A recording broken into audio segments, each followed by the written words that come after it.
భారతదేశంలో వ్యవసాయం అనేది జీవనాధార వ్యవసాయంగా కొనసాగుతూ వస్తుంది. జీవనాధార వ్యవసాయం అంటే తన యొక్క ఆహారానికి మించి పండించకపోవడం, తన ఉపయోగం కోసమే పండించుకునేవారు. భారతదేశం స్వతంత్రం పొందిన మొదటి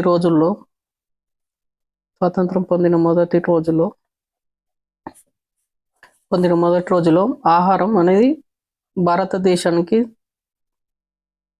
సరిపోయేది కాదు. అంటే భారతదేశంలో పండించిన పంట భారతదేశానికి సరిపోయేది కాదు. అప్పుడు 1954లో యుఎస్ఏ నుండి, అంటే అమెరికా నుండి PL 480 అనే ఒప్పందం కుదుర్చుకోవడం జరిగింది. ఎవరు? లాల్ బహదూర్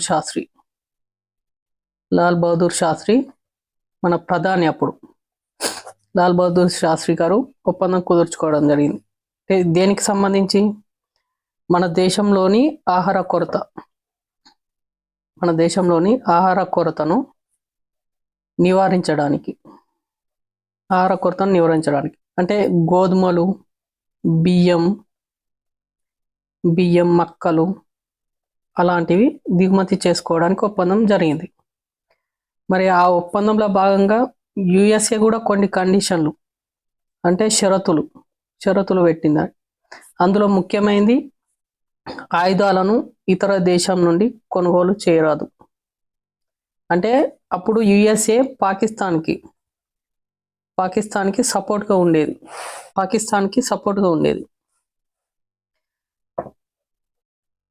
తర్వాత 1965-66 వరకు, అంటే 66లో హరిత విప్లవం రావడం జరిగింది. అప్పుడు భారతదేశ వ్యవసాయ రంగంలో గణనీయమైన మార్పులు చోటు చేసుకోవడం జరిగింది. ఈ హరిత విప్లవానికి కారకుడు నార్మన్ బోర్లాగ్. అంటే అప్పటికి హైబ్రిడ్ విత్తనాలు లేవు. హైబ్రిడ్ విత్తనాలు లేకపోవడం వల్ల మెక్సికో దేశం నుండి ఈ హైబ్రిడ్ విత్తనాలను దిగుమతి చేసుకోవడం జరిగింది. అప్పుడు భారతదేశంలో వ్యవసాయ రంగం ఎక్కువ దిగుబడిని సాధించడం జరిగింది. అప్పటి వరకు మన దేశానికి ఆహార దిగుమతులు వచ్చేటివి. అప్పుడే మనం ఆహారాన్ని దిగుమతి చేసుకున్నప్పుడే, అప్పుడే విత్తనాలను దిగుమతి చేసుకుంటున్నప్పుడు మనకు ఒక మొక్క వచ్చింది, వయ్యారి బామ అనే మొక్క. అంటే కలుపు మొక్క. ఇది కలుపు మొక్క. అస్తమా రోగాలు కూడా దీని వల్ల వస్తాయి. అంటే అది మన డైమండ్ షేప్లో ఉంటుంది. అది దాని పువ్వు డైమండ్ షేప్లో ఉంటుంది. ఇది చాలా డేంజర్. ఇప్పుడు దీని నివారణకు కూడా భారతదేశం పూనుకుంది. PL 480ని 1971లో భారతదేశం ముఖ్యంగా 3 రంగాలపై ఆధారపడింది. ఒకటి వ్యవసాయ రంగం, 2 పారిశ్రామిక రంగం, 3వది సేవా రంగం. ఈ రంగాలపై ఆధారపడ్డ జనాభాను చూసుకుంటే 48.3% జనాభా వ్యవసాయ రంగం పైన, 18.2% జనాభా పారిశ్రామిక రంగం పైన, 33.7% జనాభా సేవా రంగం పైన ఆధారపడడం జరిగింది. అయితే ఇక్కడ ఆదాయం మాత్రం చూసుకుంటే 18.3% మాత్రమే వస్తుంది వ్యవసాయ రంగం పై నుండి. అదే పారిశ్రామిక రంగం నుండి 20.4% వస్తుంది. ఇక్కడ సేవా రంగం నుండి వచ్చే ఆదాయం 61.3%. అంటే భారతదేశం కానీ తెలంగాణ రాష్ట్రం కానీ ముఖ్యంగా ఆధారపడి ఉన్నది సేవా రంగం పైన. ఇక్కడ వ్యవసాయ రంగం పైన అధిక జనాభా ఆధారపడి ఉన్నప్పటికీ ఆదాయం మాత్రం చాలా తక్కువగా ఉంది. సేవా రంగం పైన మాత్రం జనాభా తక్కువ ఉంది వ్యవసాయ రంగంతో పోలిస్తే, కానీ ఆదాయం మాత్రం చాలా ఎక్కువ ఉంది. అంటే వ్యవసాయ రంగం అభివృద్ధి చెందలేదు మన దగ్గర, కాబట్టి ఆదాయం అనేది తక్కువ ఉంది, ఆధారపడే ప్రజలు చాలా ఎక్కువగా ఉన్నారు. ఇక్కడ 2019-20లో చూసుకున్నట్టయితే అప్పుడు కరోనా రావడం జరిగింది. కరోనా వచ్చినప్పుడు చాలా దేశాల యొక్క జీడిపి వృద్ధి రేట్ అనేది మైనస్లోకి వెళ్ళింది, మైనస్లోకి. కానీ మన భారతదేశం చూసుకున్నట్టయితే, భారతదేశం వృద్ధి రేటు చూసుకున్నట్టయితే మైనస్లోకి మనది కూడా వెళ్ళింది. -6.6 ఏమో ఉంటుంది మనది, వెళ్ళింది, కానీ చాలా తక్కువ అన్నట్టు. ఆ తక్కువ ఈ వృద్ధి రేటు ఇంకా డౌన్ కాకుండా చూసుకున్నది మాత్రం వ్యవసాయ రంగం. అంటే ఇదే వృద్ధి రేటు 90% వృద్ధి రేటు నమోదు చేస్తుంది అక్కడ. కాబట్టి మనకు వ్యవసాయ రంగం అనేది అప్పుడు కరోనా వచ్చినప్పుడు యూజ్ అయింది. మిగతా టైంలో చాలా తక్కువ వృద్ధి రేటు నమోదు చేస్తున్నప్పటికీ కరోనా వచ్చినప్పుడు మాత్రం ఆదుకున్నది మాత్రం వ్యవసాయ రంగం.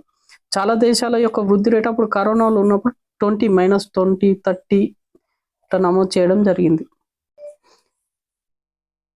వ్యవసాయ రంగంపై ఆధారపడ్డ జనాభానేమో 48.4%గా ఉంటే దాని నుండి వచ్చే ఆదాయం మాత్రం 18.3% మాత్రమే ఉంది. అంటే అతి తక్కువ ఉంది. ఈ మూడు రంగాలను పోల్చుకుంటే అతి తక్కువ ఆదాయం ఇక్కడ నుండే వస్తుంది, కానీ ఆధారపడ్డ జనాభా మాత్రం ఎక్కువగా ఉంది. అంటే దీనికి ముఖ్య కారణం టెక్నాలజీ, ఆధునికతను జత చేయకపోవడం, పురాతన పద్ధతులను వాడడం జరుగుతుంది ఇక్కడ. దీన్ని నివారించి మనం సమీకృత వ్యవసాయం అంటే వ్యవసాయం యొక్క అనుబంధ రంగాలను అభివృద్ధి చేయాలి. అంటే ఓన్లీ పంటలే కాకుండా కోళ్ళు, ఆవులు, బర్డ్లు, గొర్రెలు లాంటివి వ్యవసాయానికి జత చేయడం.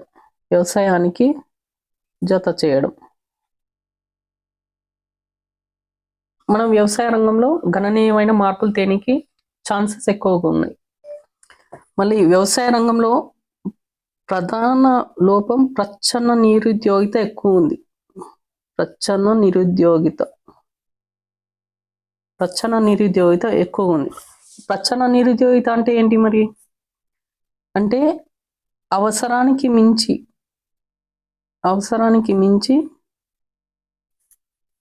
ఉపాధి పొందుతురు. అంటే ఉపాంత ఉత్పత్తి శూన్యంగా ఉంటుంది. ఇందులో ఉపాంత ఉత్పత్తి శూన్యంగా ఉంటుంది. మరి ఉపాంత ఉత్పత్తి అంటే ఇప్పుడు ఒక ఎకరంకు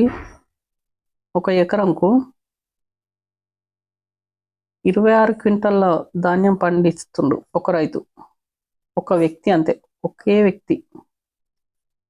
అదే ఒక ఎకరంలో 26 క్వింటాలను 4 వ్యక్తులు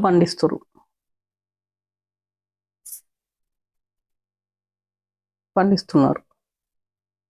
అంటే ఇక్కడ దిగుబడి సేమ్ ఉంది. ఇక్కడ ఒక వ్యక్తి పండించిన దిగుబడి అదే 26 క్వింటాలు ఉంది, 4 వ్యక్తులు పండించిన అదే 26 క్వింటాల ధాన్యం దిగుబడి వస్తుంది. అంటే ఇంకా ఈ ముగ్గురి యొక్క శ్రమ అనేది వృధానే కదా. ఇక్కడ ఈ ముగ్గురు ఉపాంత ఉత్పత్తి శూన్యంగా ఉంది ఇప్పుడు. అంటే వీళ్ళు వర్క్ చేసినా ఒకటే, చేయకపోయినా ఒకటే. చాలా మంది శాస్త్రవేత్తలు ఈ ప్రచ్ఛన్న నిరుద్యోగిత వ్యవసాయ రంగంలో గుర్తించడం జరిగింది. గుర్తించి ఈ మిగతా 2 రంగాలకు పారిశ్రామిక రంగం, సేవా రంగానికి మరల్చడానికి చాలా కృషి చేస్తున్నారు. కానీ ఇక్కడ మన భారతదేశంలో కానీ తెలంగాణలో కానీ ప్రభుత్వాల దగ్గర ఉపాధి కల్పించేటంత బడ్జెట్ లేదు. అంటే మన దగ్గర జనాభా అనేది అవసరానికి మించి ఉంది. అంటే అందరికీ కల్పించే ఛాన్స్ లేదు. కాబట్టి దాన్ని నివారించడానికి మనం వ్యవసాయ రంగంలో వినూత్న కార్యక్రమాలు నిర్వహించినట్టయితే, అంటే ఆధునిక పద్ధతులను ఉపయోగించినట్టయితే మనం ఈ ప్రచ్ఛన్న నిరుద్యోగతను అరికట్టగలుగుతాం. అంటే ఒకే ఎకరంలో మిరప, వరి, చెరుకు, ఆవులు, బర్రెలు, గొర్రెలు అలాంటివి మనము సమపాలల్లో ఉపయోగించుకున్నట్టయితే వ్యవసాయ రంగంలో నష్టాలను కూడా మనం నివారించడానికి ఆస్కారం ఉంటుంది. అంటే ఒక పంట లాస్ అయినా ఇంకో పంటలో లాభం వస్తుంది. వ్యవసాయ అనుబంధ రంగాలలో చూసుకున్నట్టయితే